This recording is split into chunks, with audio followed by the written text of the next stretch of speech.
আমাদের জীবনের আরেকটি নাম হচ্ছে স্বপ্ন। স্বপ্নই হচ্ছে জীবন, কারণ স্বপ্ন ছাড়া আমাদের জীবন বাঁচতে পারে না, চলতে পারে না। আমরা অনেক সময় স্বপ্ন দেখতেই ভয় পাই, কারণ লোকে কি বলবে, আর এই স্বপ্ন দেখছি এটা কি সত্যি হবে কি না।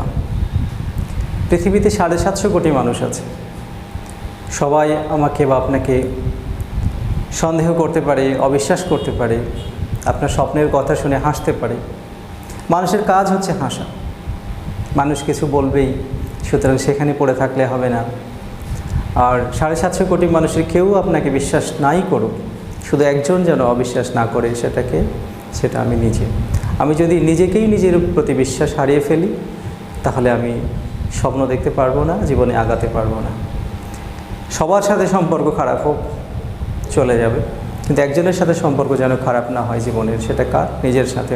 অর্থাৎ আমার সাথে আমার সম্পর্ক যদি ভালো না থাকে, আমার প্রতি আমার বিশ্বাস যদি না থাকে, তাহলে আমি জীবনে উন্নতি করতে পারবো না।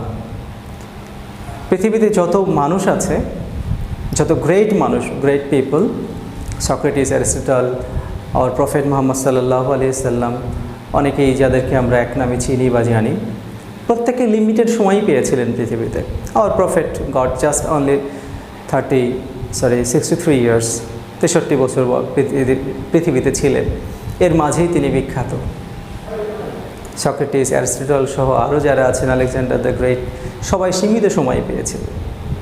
এর মধ্যেই তারা বিখ্যাত, কেউই অনন্তকাল বাঁচেননি। সুতরাং যারা স্বপ্নবাজ মানুষ, তারা চিরকালই সমাদৃত ছিলেন। আর যারা ভীতু, স্বপ্ন দেখতে ভয় পায়, তারা কোনো দিন লাইমলাইটে আসতে পারবো না। কারণ আমরা বাস্তব পৃথিবীতে যা দেখি, প্রত্যেকটাই শুরু হয়েছিল স্বপ্ন দিয়ে। আমি শার্টটা যখন বানানোর পরিকল্পনা করেছিলাম, আমার মধ্যে একটা স্বপ্ন ছিল, তারপরে এটা বাস্তবতা রূপ নিয়েছে। অনেক সময় দেখা যায় আমরা আমাদের স্বপ্নের শতভাগ অর্জন করতে পারি না। অর্থাৎ আমরা বাস্তবে যা কিছু দেখি, সেগুলো হচ্ছে আমাদের ইমাজিনেশন বা কল্পনার জগতের ফটোকপি বা রিফ্লেকশন। সুতরাং কোনটা আগে বা কোনটা আসল? ডেফিনেটলি স্বপ্নটাই হচ্ছে আসল। যদি কোনো মানুষ এভারেস্টে উঠতে চায়, তাহলে তাকে আগে মনে মনে এভারেস্টে উঠতে হবে। কেউ দৌড়ে গিয়ে এভারেস্টে উঠতে পারবে না। কোনো মানুষ খেলায় জিততে চায় বা জিততে চায় কোনো টিম, তাকে আগে মেন্টালি মনে মনে জিততে হবে। খেলা কিন্তু ঠিক মাঠের 90 মিনিট হয় না, খেলা 90 মিনিট হওয়ার আগেই খেলা হয়ে যায়। যিনি মনে মনে জয়লাভ করে মাঠে নামেন, তারাই বাস্তবে জয়লাভ করে। আর যিনি মনে মনে ভীতু বা ভীতি নিয়ে মাঠে নামেন, তাদের সাফল্য ধরা দেয় না। আজকে আমাদের যে কবিতা নিয়ে আলোচনা করব, সেটা dreams, written by Langston Hughes. He is an American writer, playwright, activist, যিনি মানুষের অধিকার নিয়ে কাজ করে গেছেন। So one of the shortest poem আজকে আমরা আলোচনা করব। খুব ছোট্ট একটি কবিতা, 8টি লাইনের, আমাদের পটে কিংবা বাড়ির ওয়ালে ফ্রেমে রাখার মতো একটি কবিতা, যেন আমরা প্রতিদিন অন্তত একবার দেখতে পারি। কবিতাটির বিষয়বস্তু হচ্ছে dreams, written by Langston Hughes. Hold fast to dreams, hold fast to dreams. বলছেন স্বপ্ন দেখো। ফর ইফ ড্রিমস ডাই, যদি স্বপ্নই মারা যায় বা স্বপ্নই হারিয়ে যায়, life is A broken winged bird, জীবনটা ঠিক একটা ডানা ভাঙা পাখির মতো। যদি কোনো পাখির ডানা ভেঙে যায়, সে পাখি তো উঠতে পারে না। সুতরাং লাইফটা হবে কার মতো? বলছেন broken winged bird that cannot fly, যেটা কখনোই উঠতে পারে না।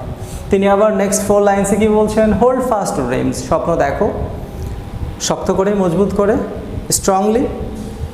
ফর হোয়েন ড্রিমস গো, কারণ যখন স্বপ্নই চলে যায়, life is a barren field frozen with snow, জীবনটা কার মতো? ঠিক একটি অনুর্বর বরফাচ্ছাদিত ভূমির মতো, যেখানে কোনো ফসল জন্মায় না। সেই স্বপ্ন দেখা নিয়ে আমরা মানুষদেরকে 2 ভাগে ভাগ করতে পারি, 2 প্রকার। কীরকম? সাপোজ একটি গ্লাসের অর্ধপূর্ণ গ্লাস একটি, এই গ্লাসে পানি আছে। এই গ্লাসকে যদি আমরা ব্যাখ্যা করি, 2 রকম ব্যাখ্যা হতে পারে। যদি কাউকে জিজ্ঞাসা করি এটা কীরকম, গ্লাসটা কী অবস্থায় আছে, কেউ বলতে পারেন এটা অর্ধেক খালি, অর্ধপূর্ণ অথবা অর্ধ খালি, অর্থাৎ অর্ধেক ভরা আছে অথবা অর্ধেক খালি আছে। এখন প্রশ্ন হলো কোনটা ঠিক? আসলে দুটোই ঠিক। যিনি এটাকে অর্ধেক খালি দেখতে পাচ্ছেন, খালিটা চোখে পড়ছে, তিনি হচ্ছেন পেসিমিস্টিক, অর্থাৎ নৈরাশ্যবাদী মানুষ। আর যদি কোনো মানুষ এটাকে অর্ধেক পূর্ণ দেখেন, তিনি হচ্ছেন আশাবাদী, অর্থাৎ অপটিমিস্টিক মানুষ। এভাবেই আমরা মানুষকে মোটা দাগে দুই ভাগে ভাগ করতে পারি। কিছু মানুষ আছেন অপটিমিস্টিক, আবার কিছু মানুষ আছেন পেসিমিস্টিক। যারা অপটিমিস্টিক তারা সব কিছুতে সম্ভাবনা দেখতে পান, আর যারা পেসিমিস্টিক মানুষ, নৈরাশ্যবাদী মানুষ, তারা সব কিছুতে সন্দেহর গন্ধ পান, ভয় পান, কি হয় না।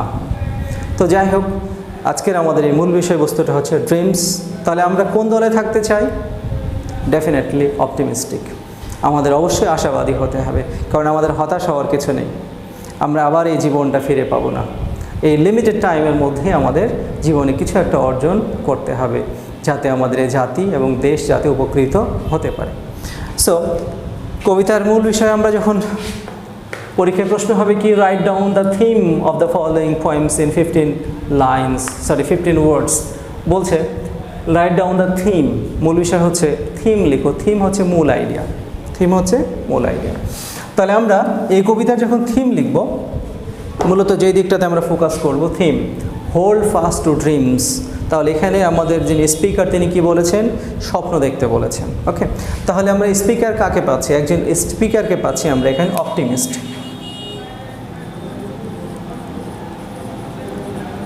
The speaker is an optimistic person. So the speaker is an optimistic person. এখানে আমাদের যিনি স্পিকার কথা বলছেন তিনি হচ্ছেন একজন অপটিমিস্ট, তিনি একজন আশাবাদী মানুষ। He gives us advice. মূলত এই কবিতার মধ্যে তিনি কি করেছেন? আমাদেরকে কিছু উপদেশ দিয়েছেন। যেমন বলেছেন hold fast to dreams. Hold fast, the sentence started with imperative form, imperative sentence started with a verb। তিনি আমাদেরকে উপদেশ দিচ্ছেন যে হোল্ড ফাস্ট টু ড্রিমস, কি করো? স্বপ্নকে সত্যি করে দেখো বা ধরো। For if dreams die, so তাহলে কি বলবো আমরা? He advises us to hold fast to dreams, because if dreams die, our life is a barren, our life is a broken wing bird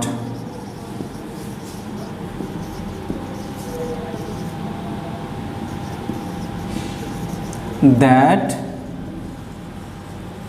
cannot fly. ওকে, তাহলে তিনি আমাদেরকে বলছেন যে আপনি অবশ্যই স্বপ্ন দেখবেন, কারণ স্বপ্ন যদি না দেখেন তাহলে জীবনটা কার মতো হয়ে যাবে? একটি ডানা ভাঙা পাখির মতো, যেটা উঠতেই পারি না। মূলত এই থিমটাই বা এই মূল আইডিয়াটাই তিনি আমাদেরকে দিয়েছেন, এবং মূলত পুরো কবিতার মধ্যে তিনি আমাদেরকে দিয়েছেন একটি উপদেশ দিয়েছেন, যাতে আমাদের মধ্যে কি থাকে? স্বপ্ন থাকে।